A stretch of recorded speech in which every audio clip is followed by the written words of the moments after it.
Hello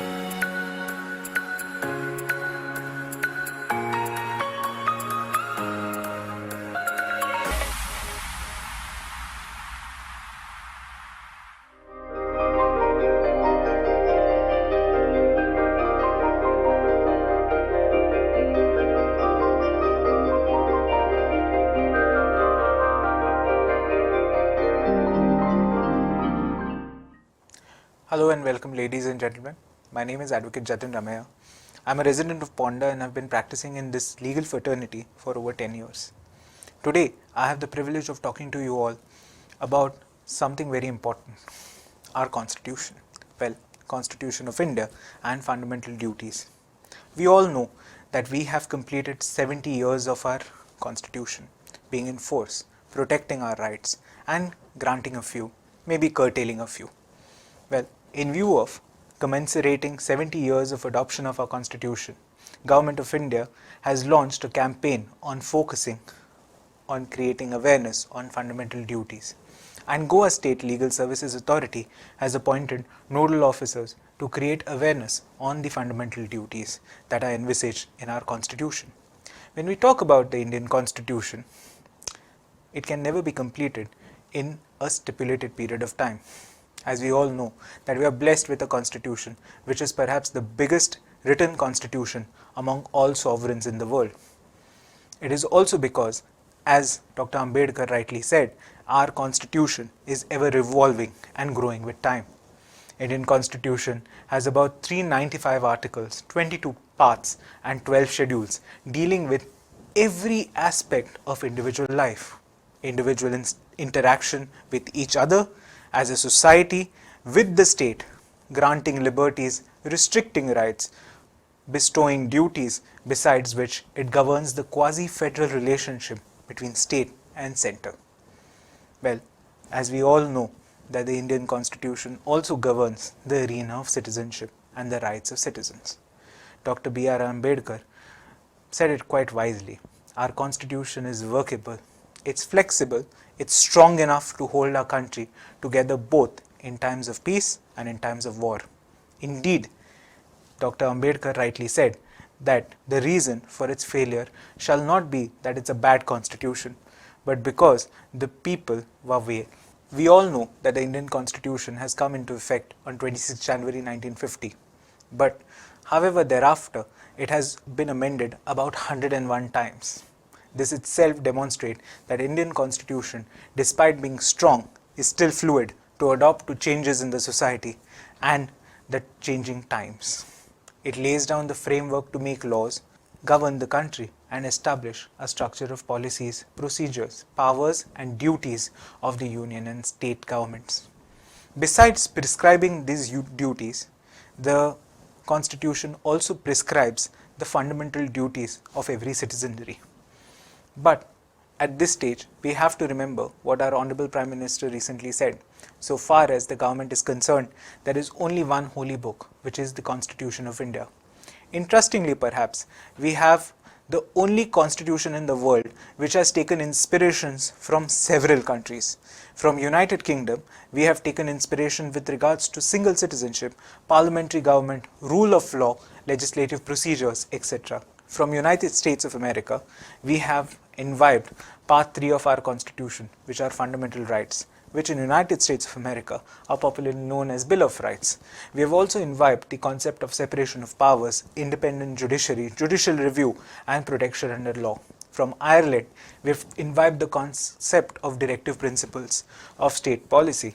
Now these directive principles, as opposed to fundamental rights, cannot be enforced in court, but they don't lose value just because they are not enforceable. In fact, the Supreme Court has also said that these directive principles assist in interpretation of the Constitution. But more importantly, from Soviet Union, Russia, we have learnt fundamental duties that every citizen has to perform towards its state or towards its central government. In fact, preamble of our Constitution itself denotes that the Constitution of India is formed by we the people, and we the people have agreed and resolved to make India a sovereign, socialist, secular, democratic and republic. and further mandated that India shall secure to all citizens justice, liberty, equality and fraternity. But how is it all possible? How is it all possible that we as citizens who have guaranteed through our constitution that we would make India a sovereign state do it without basically making our contribution towards it? Well, fundamental duties are the basic minimum duties that our constitution expects us to perform. Though these duties are not enforceable in court of law, but the constitution expects people of India to follow them thoroughly. These were not a part of the original constitution. They were added on the recommendation of Swarn Singh Committee by 42nd Amendment to the Constitution of India, which took place in the year 1976. These fundamental duties are envisaged in Article 51A of the Constitution of India. There are about 10 fundamental duties, one of which is to abide by the Constitution and respect the ideals and institution, national flag and national anthem. The other, to cherish and follow the noble ideals which inspired our national struggle for freedom. The third is to uphold and protect sovereignty, unity and integrity of India, to defend our country and render national service when called upon is the fourth one.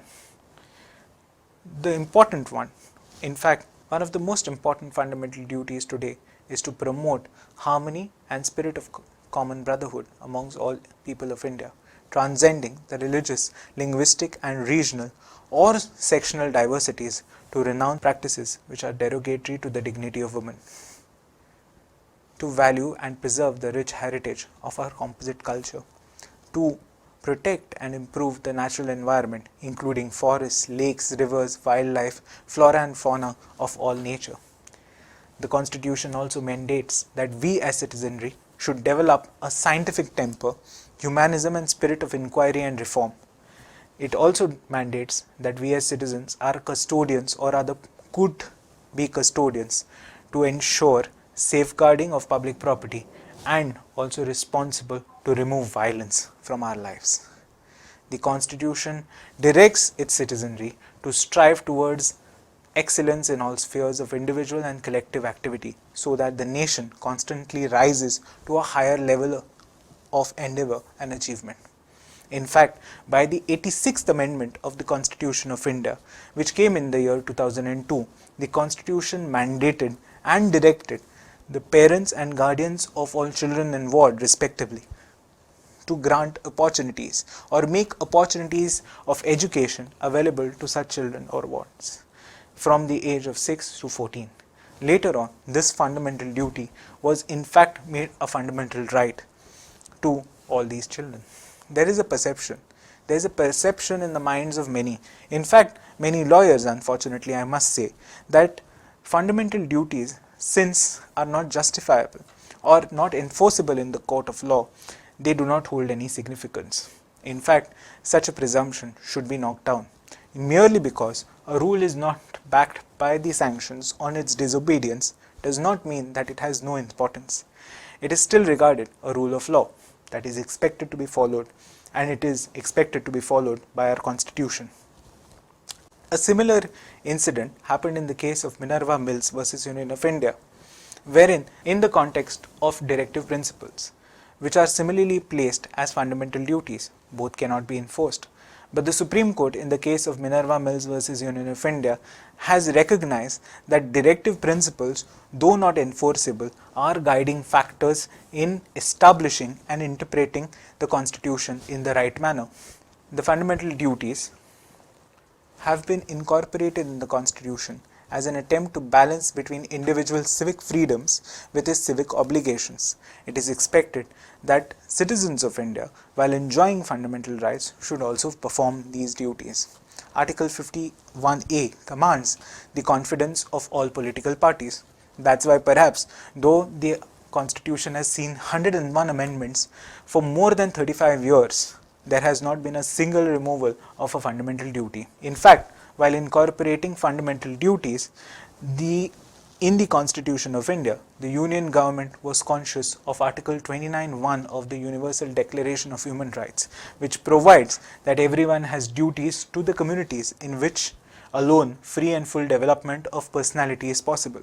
In fact, these fundamental duties were incorporated in our Constitution to find a balance between our rights and our responsibilities towards the society.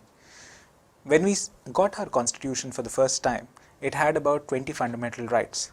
But all thanks to the liberal interpretation of our Supreme Court, these fundamental rights have imbibed other fundamental rights. For example, right of free legal services, right to speedy trial, right to live in clean and healthy environment, which were not earlier statutorily recognized or were not earlier part of our Constitution.